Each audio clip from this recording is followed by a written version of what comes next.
So is it time for a revolution? And maybe it's time for a family medicine revolution, right? And so kind of going full circle back to that idea of counterculture, moving that onto the sort of modern family medicine revolution. And what ended up happening was, spring of last year, there was a lot of talk about social media and its effect on the Arab Spring and how people mobilized and organized themselves in ways that were not possible before the advent of social media. And they were so successful that the government there shut down the internet. Right. And there's a lot of graphs out there, and so there was all the social media and internet activity, and then boom, at midnight, they just cut it off. So that's a real sign that social media is effective.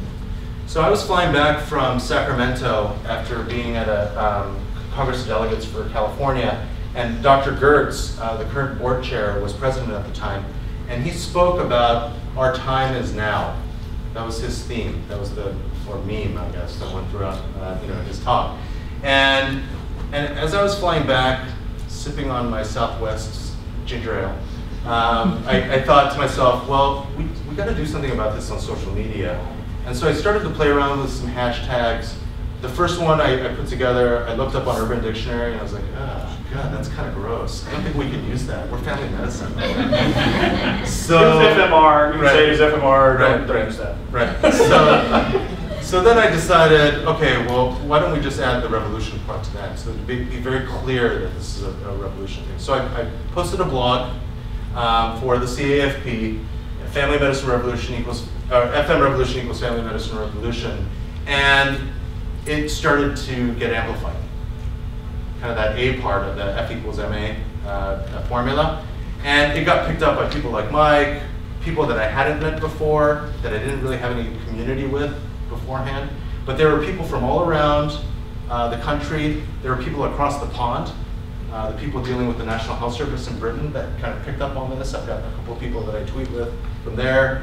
There were people from Canada. I mean, we've just had like a really amazing reach with the use of the hashtag. And the essence of this, and we'll dive into it a little bit better in some more detail, is going back to your personal statement, right? Which I think is a great thing to really think back on, especially years and years and years after you've written that personal statement, and you're challenging them and saying, this is why we're doing this, and if you haven't looked at it in a while, you should look at your personal statement about why we're in this specialty.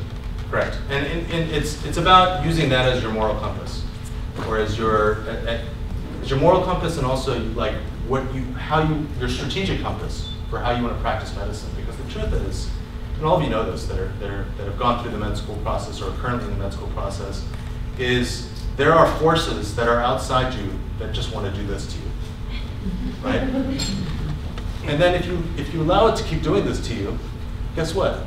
You're going to be like, all right, that's cool. You can do this again. But at some point, you got to, defend yourself, and then at some time, you got to actually stand up, and then at some point, you got to say, come on, bring it on, right?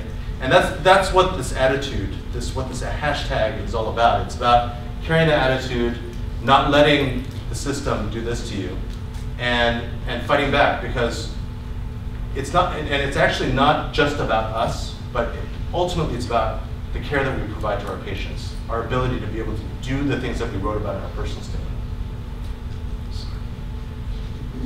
So right. So that being said, with the fight, we've come up with the rules of FM Revolution Fight Club. With all apologies to Tyler Durst, or Tyler, that's Darden, right? Durden, thank you. I haven't watched it in a while, I gotta watch it again. So first rule, you must talk, tweet, and Facebook post about FM Revolution Fight Club. Rule number 2, you must talk, tweet, and Facebook post about Family Medicine Revolution Fight Club.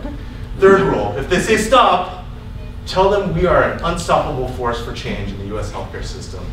If they go limp, tap out and start ACLS.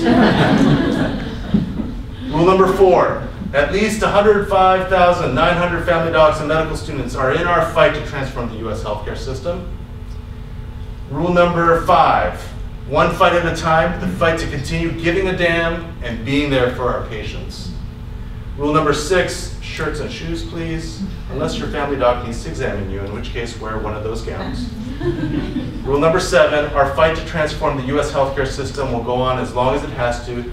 And 8th rule, if this is your first time at FM Revolution Fight Club, you have to join our fight. Yes, that includes you med students that are out there.